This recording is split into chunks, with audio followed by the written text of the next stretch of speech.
Hi students, I am Kanimoli from VOC Vidyalaya Metric Higher Secondary School. Today we are going to discuss about types of chemical reaction.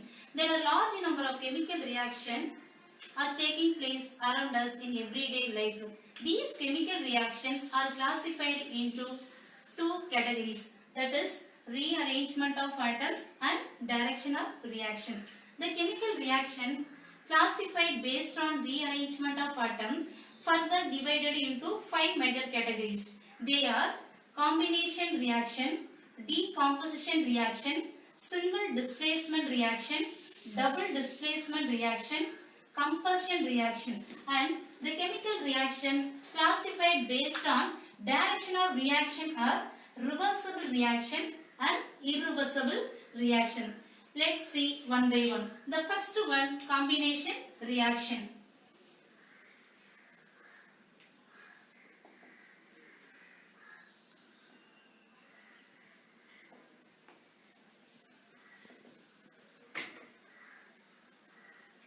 In combination reaction, two or more substances react together to form a single substance, that is called combination reaction. This combination otherwise called as synthesis reaction.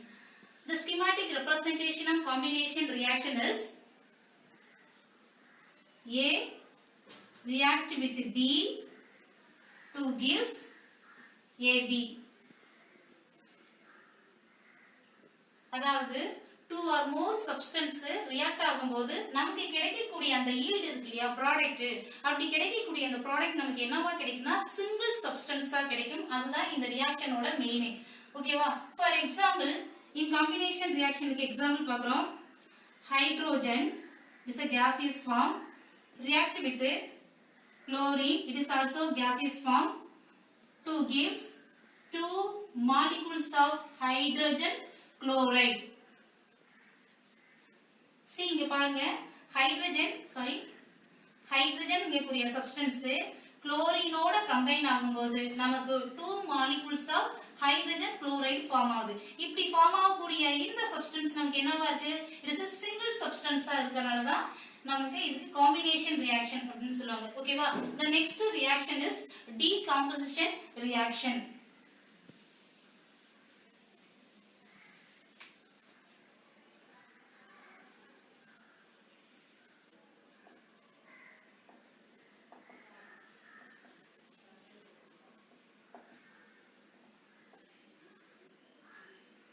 In decomposition reaction, a single substance split into form a two or more substances, that is called a decomposition reaction. This reaction opposite to the combination reaction. The schematic representation of decomposition reaction is AB. It is a single compound split into single substances split into two or more substances, that is called decomposition reaction. This decomposition reaction further divided into three main classes, that is thermal decomposition reaction,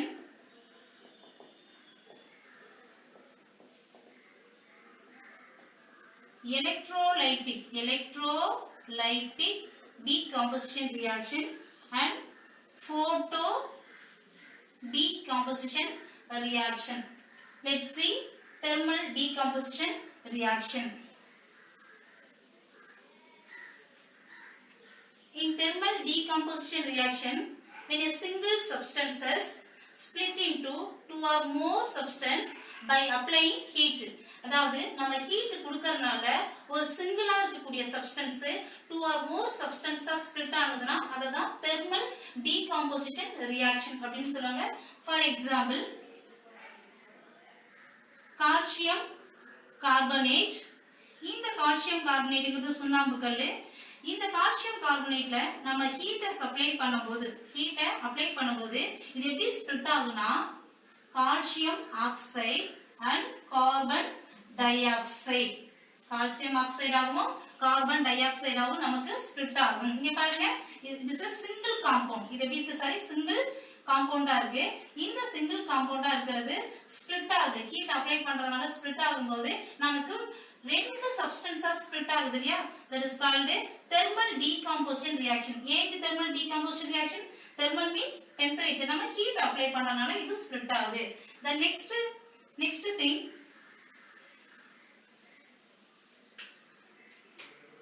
electrolytic decomposition reaction.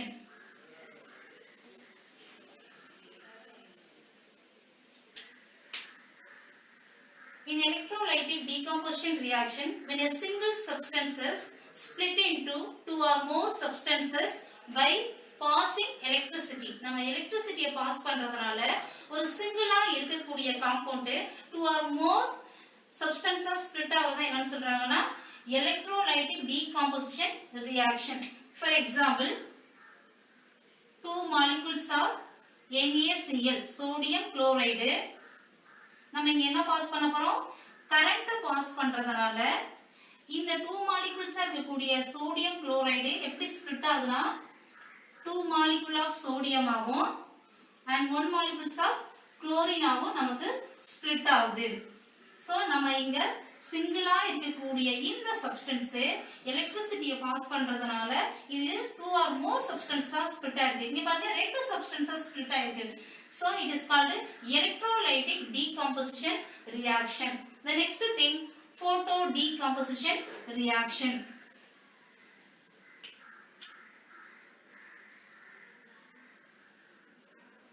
Photo decomposition reaction. In photo decomposition reaction, when a substance is exposed on a light, அதாவது ஒரு substance மேல light படும்போது that substance split into two or more substance, that is called photo decomposition reaction. Photo means, photo என்னது, light. ஒரு சிங்கிளா இருக்கக்கூடிய ஒரு compound மேல லைட் இன்சிடென்ட் ஆவனால இந்த சிங்கிளா இருக்கக்கூடிய compound two or more substances split ஆகுது என்ன சொல்றோம்னா photo decomposition reaction. For example,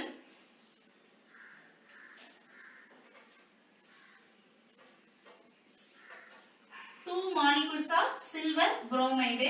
இந்த two molecules of silver bromide is a solid state. பாருங்க, நல்லா பாருங்க, it is a compound formல இருக்குது. இப்ப இந்த silver bromide நம்ம sunlightல வைக்கும்போது இந்த silver bromide எப்படி ஸ்ப்ளிட் ஆகும்னா, two molecules of silver ஆகவும் and bromine gas ஆகவும் நமக்கு ஸ்ப்ளிட் ஆகும். சில்வர் ஆகும் bromine gas ஆகும் நம்ம ஸ்ப்ளிட் ஆகுது. இங்க சிங்கிளா இருக்கக்கூடிய காம்பவுண்ட், இங்க ரெண்டு சப்ஸ்டன்சஸ் ஸ்ப்ளிட் ஆயிருக்கு. எதனால இது ஸ்ப்ளிட் ஆனது, நம்ம லைட் அந்த சப்ஸ்டன்ஸ் மேல ஃபாலோ ஆகறனால நமக்கு இது ஸ்ப்ளிட் ஆயிருக்கு. So it is called as photo decomposition reaction. The next reaction is single displacement reaction.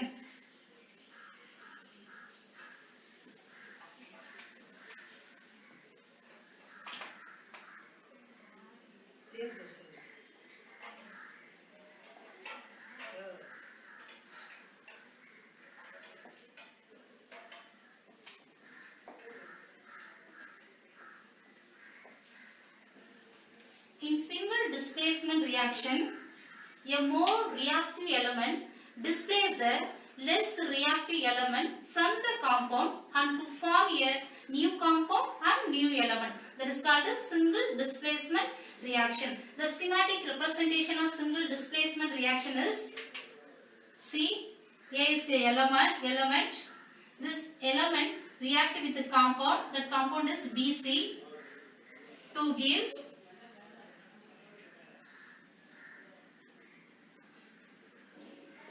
AC and B. So here A is a more reactive element. A more reactive element இருக்கிறதுனால இந்த elements என்ன பண்ணுதுன்னா BCங்கிறது it is a compound form. இந்த BC ல இருக்கக்கூடிய B I replace பண்ணிடுது. பாருங்க B ஐ ரீப்ளேஸ் பண்ணிடுது. ஏன் B ஐ ரீப்ளேஸ் பண்ணா B is a less reactive element. அதனால A B ஐ ரீப்ளேஸ் பண்ணிட்டு A என்ன பண்ணிடுதுன்னா C யோட கம்பைன் ஆகி நமக்கு நியூ காம்பவுண்ட் நமக்கு இங்க ஃபார்ம் ஆயிருக்கு. at the simultaneously நமக்கு நியூ எலிமெண்ட்டும் ஃபார்ம் ஆயிருக்கு. that is called single displacement reaction. for example ferric react with copper sulfate. so ferric வந்துட்டு copper sulfate ஓட react ஆகும்போது ferricங்கிறது it's a more reactive element compared to copper. so அப்ப என்ன பண்ணுதுன்னா ferric காப்பரை displays பண்ணுது அதனோட காம்பவுண்டான copper சல்ஃபேட்ல இருந்து. பாருங்க காப்பர் என்ன பண்ணிடுச்சு இது டிஸ்ப்ளேஸ் பண்ணிடுச்சு. அதே at the same time காப்பரை டிஸ்ப்ளேஸ் பண்ணிட்டு ferric சல்ஃபரோட கம்பைன் ஆகி நமக்கு என்ன கிடைச்சிருக்கு ferrous sulfate ஃபார்ம் ஆயிருக்கு. ஓகேவா? அப்ப இங்க காப்பர்ங்கிறது less reactive element, ferricங்கிறது more reactive element. அப்ப more reactive element என்ன பண்ணுது less reactive element ஆன காப்பரை அதனோட காம்பவுண்ட்ல இருந்து டிஸ்ப்ளேஸ் பண்ணி இங்க new elements and new compound form ஆகுது. that is called single displacement reaction. the next thing double displacement reaction.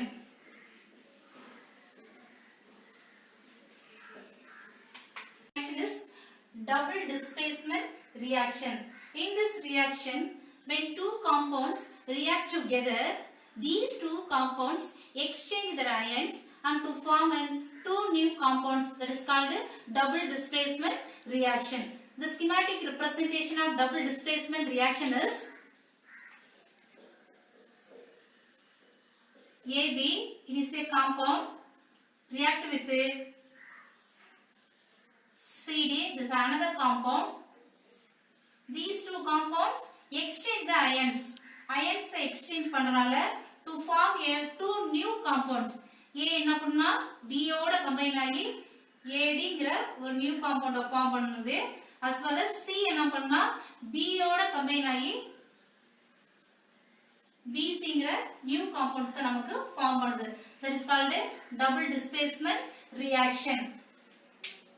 this double displacement reaction further classified into two main classes, that is precipitation reaction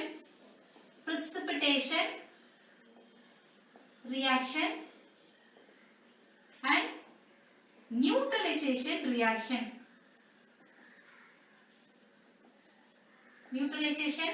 reaction. let's see precipitation reaction.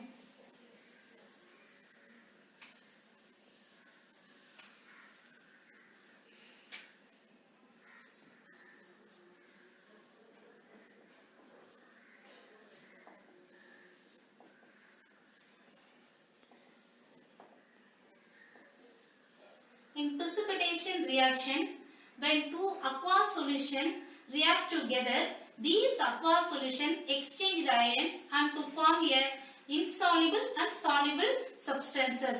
அதாவது ரெண்டு aqueous solution எடுத்துக்கிறோம். aqueous solution means a solid substance waterல dissolve ஆயிருந்தாவே அது aqueous solution சொல்வாங்க. இந்த ரெண்டு aqueous solutionம் react ஆகும்போது நமக்கு ஒரு soluble and insoluble substance form ஆகும். that is called precipitation reaction. for example lead nitrate. this lead nitrate react with two molecules of potassium iodide. these two solution में aqueous solution தான்.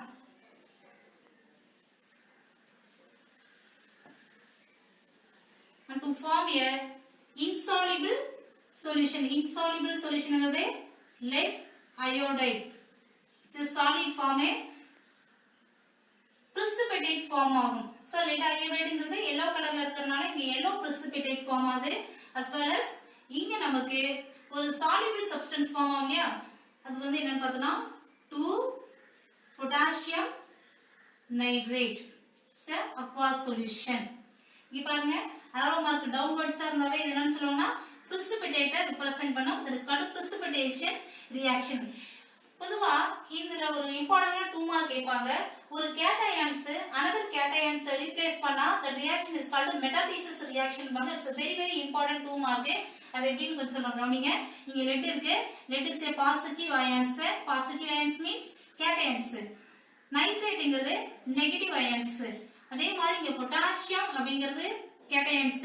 அயோடின்ங்கிறது anions. இங்க என்ன பண்ணனும்னா leadங்கற இந்த cations பொட்டாசியம் அயோடைட்ல இருக்கக்கூடிய பொட்டாசியம்ங்கற another cations replace பண்ணிடும். ஓகேவா?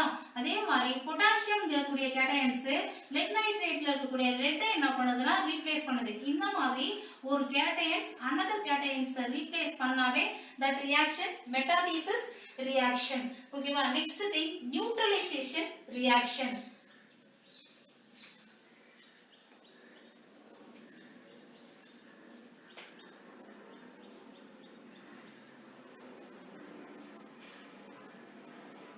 Neutralization reaction. In neutralization reaction, in which a acid react with base to give salt plus water. ஒரு ஆசிடும் ஒரு பேஸும் ரியாக்ட் ஆகும்போது நமக்கு என்ன ஃபார்ம் ஆகும்னா சால்ட்டும் வாட்டரும் ஃபார்ம் ஆகும். that is called neutralization reaction அப்படினு சொல்றாங்க. for example,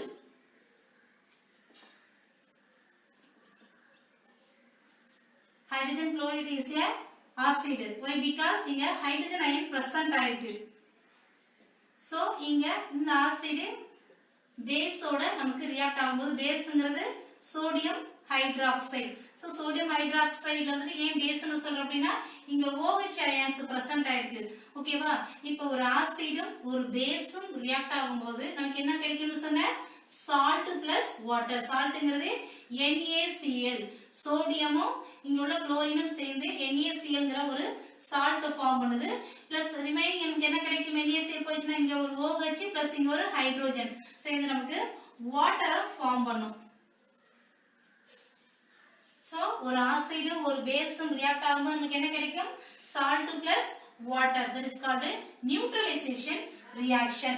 The next reaction is combustion reaction.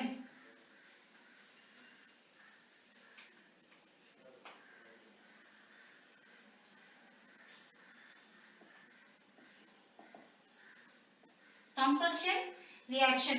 Combustion reaction is a chemical reaction in which the substances rapidly combine with the oxygen to give one or more oxide and heat energy. That is called combustion reaction. In this reaction, oxygen is the main reactants இருக்கும். For example, carbon burning with oxygen. நம்ம இங்க என்ன எடுத்துக்கணும்? ஒரு கோல் எடுத்துக்கிறோம். coal is made up of carbon. so carbon என்ன ஆகுதுன்னா ஆக்ஸிஜனோட ரியாக்ட் ஆகுது. so கார்பனும் ஆக்ஸிஜனும் ரியாக்ட் ஆகும்போது நமக்கு என்ன கிடைக்கும்? கார்பன் டை ஆக்சைடு நமக்கு ஃபார்ம் ஆகும். it is a gaseous state matter. Carbon டை ஆக்சைடோட excess amount of heat release ஆகும். excess amount of heat release ஆனாவே that is called exothermic reaction. so combustion reaction otherwise called exothermic reaction அப்படினு சொல்லலாம். ஓகேவா? Next பார்த்தோம்னா reversible reaction. The next reaction is reversible reaction. Reversible reaction is a reaction in which the reaction can be reversed under suitable condition. Here the reaction taking place both forward as well as backward direction. Example, phosphorus pentachloride. This phosphorus pentachloride is split into phosphorus dichloride and chlorine. இங்க phosphorus pentachloride split ஆகுது. Split ஆகுது நமக்கு என்னவா form ஆகுது? phosphorus dichloride ஆகும், chlorine ஆகும் நமக்கு form ஆகுது.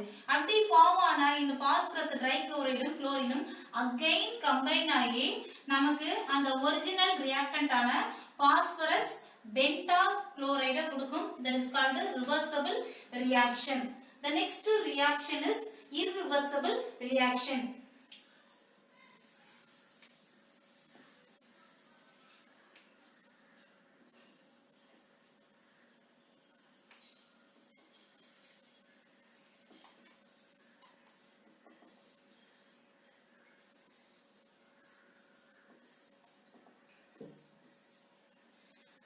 in irreversible reaction the reaction cannot be reversed. அதாவது reaction மறுபடியும் occur ஆகுது. once reactant product form ஆச்சுனா மறுபடியும் ப்ராடக்ட்ல இருந்து ரியாக்டன்ட்டா நம்ம கொண்டுட்டு வர முடியாது. that reaction தான் என்னன்னு சொல்றாங்கன்னா irreversible reaction. here the reaction taking place only unidirection, that is only forward direction மட்டும் தான் reaction occur ஆகும். that is called irreversible reaction. the example பார்த்தோம்னா irreversible reaction க்கு